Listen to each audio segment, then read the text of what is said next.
안녕하세요. 안티기자의 밀리터리24 코리아입니다. 미 의회에서 해군 함정 건조를 한국 등 동맹국에 맡기는 것을 허용하는 법안이 발의되어 국내에서 미국 함정 건조를 하는 모습도 기대해 볼 수 있게 되었습니다. 향후 30년간 1,600조 원을 투자해 300여 척의 함선을 만든다는 미국의 계획을 이루기 위한 조치지만 실제로 얼마나 이어질지는 지켜봐야 합니다. 만약 한국에서 미국산 이지스 구축함을 건조하게 된다면 HD 현대중공업을 주목해야 합니다.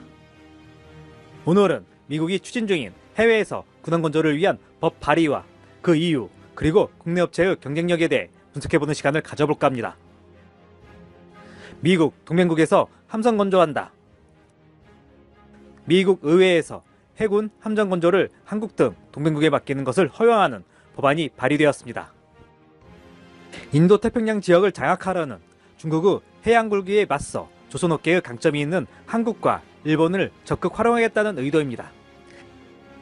지난 11일 미 의회에 따르면 마크리와 존 커티스 상원 의원은 지난 5일 해군 준비태세 보장법과 해양경비대 준비태세 보장법을 공동 발의했습니다. 해군 준비태세 보장법은 나토 회원국이나 미국과 상호 방위 조약을 맺은 인도, 태평양 국가들이 미 해군 함정을 건조하거나 부품을 만들 수 있도록 하는 내용을 담고 있습니다.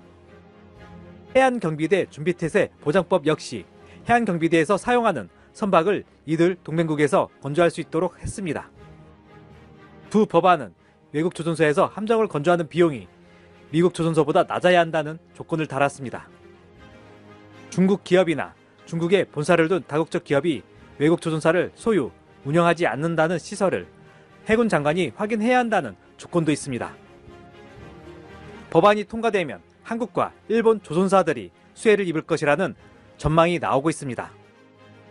인도태평양 인근의 동맹국에서 해군 함정을 미국보다 저렴하게 건조할 수 있는 역량을 갖고 있는 국가는 한국과 일본 정도밖에 없습니다. 우리나라는 현재 미국의 이지스함과 동급 함정을 미국 내 건조 기간 대비 60%와 절반 정도의 가격으로 건조가 가능한 상태입니다. 실제 수주 시 미국 건조 납가의 60에서 70% 선에서 수주 및 건조가 이루어질 것으로 보입니다. 한국 조선업의 미국 현지 진출 등이 한미 조선협력 가능성이 커진 가운데 미국 해군이 향후 30년간 군함 확보에 1조 달러 이상의 예산을 투입해야 한다는 미 의회 산하기관의 보고서가 나왔습니다. 지난 8일 미 의회 예산국이 미 해군의 2025 건조 계획을 분석해 공개한 보고서에 따르면 해군은 군함을 2024년 기준 295척에서 2054년 390척으로 늘린다는 목표를 세웠습니다. 북한은 군함을 감안하면 향후 30년간 전투함 293척과 군수 지원함 71척 등 총 364척의 군함을 새로 구매한다는 계획입니다. 새로 건조하는 군함은 항공모함 6척, 콜롬비아급 탄도미사일 잠수함 10척, 버지니아급 원자력 추진 잠수함을 포함한 공격용 잠수함 59척 등이 있습니다. 총 건조 비용은 1조 750억 달러로 잠수함이 총 건조 비용의 49%를 차지할 것이라고 예상했습니다. CBO는 이와 같은 계획을 이행하려면 2015년 회계년부터 2054년 회계년도까지 연평균 401억 달러가 소요될 것으로 예상했습니다. 이는 신규 군함 건조 비용 358억 달러를 포함한 비용입니다. CBO는 향후 30년간 연평균 조선 비용은 지난 5년간의 평균 예산보다 46% 높다며 최근 예산뿐만 아니라 역대 기준과 비교해도 높은 수준이라고 밝혔습니다. 현재 해군의 선박은 미국 내 7개 조선소에서 주로 건조됩니다. 이어 현재 계획을 이행하려면 미국 조선소에서 건조하는 용적 톤수가 지금보다 평균 50% 증가해야 한다며 미국의 방위산업 기반 강화가 중요하다고 강조했습니다. 미 해군은 해외 건조와 MRO를 부추기는 곳은 군사장비 업체들의 로비가 있기 때문입니다. RTX나 노스롭 크루먼, 록히드 마틴, 마리에타, GE, TI 등등 해군에 첨단 장비를 납품하는 회사들이 엄청나게 로비를 진행하고 있습니다. 새로 개발한 장비들을 판매하려면 신조함 건조가 진행되던지 아니면 대대적인 MRO를 통해 개조가 되어야 하는 상황입니다. 그런데 미국 조선소들의 생산성이 너무 떨어져 제대로 진행을 못하고 있는 상황입니다. 이대로 가다간 개발해놓은 장비들을 팔아먹지도 못하고 개량 작업에 들어갈 판이기 때문입니다. 일례로 스파이1 레이더를 대체하는 스파이6 레이더는 알레이버크급 후속 함정용을 상정해 전기 추진체가 반영되어야 재구시를 할 수 있는 레이더입니다.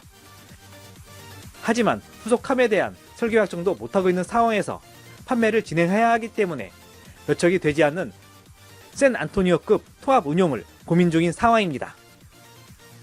알레이버크급을 개조해서 간략화한 V4 버전이라도 달아줘야 하는데 이것도 밀려있는 MRO 지원으로 지지부진한 상황입니다. 그래서 인건비가 많이 들어가고 시간이 많이 소요되는 일반 MRO는 해외로 돌리고 고부가가치 개조 작업을 미국 조선소에서 진행하자는 것입니다. 미국이 해외에서 함선을 신규 발주하거나 MRO를 진행한다면 저가의 함선과 일반 MRO 위주가 될 것으로 보입니다. 이에 노동집약적인 일반 MRO 사업과 저가의 신규 함정 수주에서 HD 현대중이나 한화오션이 얻을 수 있는 건 이제 슬슬 내리막인 군함건조 능력 유지와 약간의 기술 이전 정도일 가능성이 높습니다. 한화오션 MRO 능력 과시. 한화오션이 미국 해군의 함정 유지 보수 및 정비 추가 사업까지 진행하게 되었습니다. 우리나라 조선업계 최초로 수주했던 미 해군 함정 MRO를 진행하던 도중 미 해군이 인지하지 못했던 새로운 결함을 발견하면서입니다. 웰리 휘리함은 미 해군에 인도될 예정이었지만 한화오션은 정비계약 범위를 포함되지 않은 추가 정비 필요 사항을 발굴했습니다. 이에 자체 보유한 기술을 활용한 솔루션을 제시했고 미 해군에서도 한화오션에 수정을 요청해 추가 정비 작업을 진행하게 되었습니다. 한화오션은 미 해군과 기존 계약금보다 대폭 증가된 매출을 보장하는 수정 계약도 체결했습니다. 이와 더불어 미국이 해외에서 호위함급 이상을 발주한다면 주목할 곳은 HD 현대중공업입니다. HD 현대중공업 이지스 시스템 전단팀 운용. 미국 함정 중 꽃은 알레이버크급 구축함입니다. 현재까지 80여 척이 넘는 함정이 건조되었으며 110척까지 건조 예정인 함정으로 단일 함정으로는 무려 35년이 넘게 생산되고 있는 미 해군의 주력 함정입니다. 이 함정의 핵심은 바로 이지스 시스템으로 우리나라도 6척을 건조 중에 있습니다. HD 현대중공업은 이지스 전투체계 통합과 시험평가를 수행할 수 있는 전투체계 통합팀도 일찌감치 꾸렸습니다. 2007년 진수한 이지스 구축함 배치원 세종대왕함 건조 때부터 양성했으며 현재 30여 명 규모입니다. 이에 국내에서 건조되는 이지스 구축함 6척 중 5척을 HD 현대중이 수주할 수 있었던 원동력이었습니다. 국내에서 이지스 구축함 배치원, 배치2 기본 설계부터 선도함 건조까지 연구, 개발 사업을 주관한 업체는 HD 현대중공업이 유일합니다. 이런 실적이 있었기 때문에 KDDX 사업 전 단계로 볼 수 있는 울산급 배치3 호위함 기본 설계와 상세 설계 및 선도함 건조 역시 HD 현대중공업이 수행했었습니다. 이러한 이유로 미국이 국내에서 호위함 이상의 신규 함정을 발주한다면 수주 가능성이 높은 곳이 HD 현대중공업입니다. 오늘 준비한 내용 여기까지입니다. 안트기자의 밀리터리24 코리아 멤버십에 가입하시면 영상 제작을 후원하실 수 있습니다. 구독, 좋아요, 알림 설정은 좋은 콘텐츠 제작에 큰 힘이 됩니다.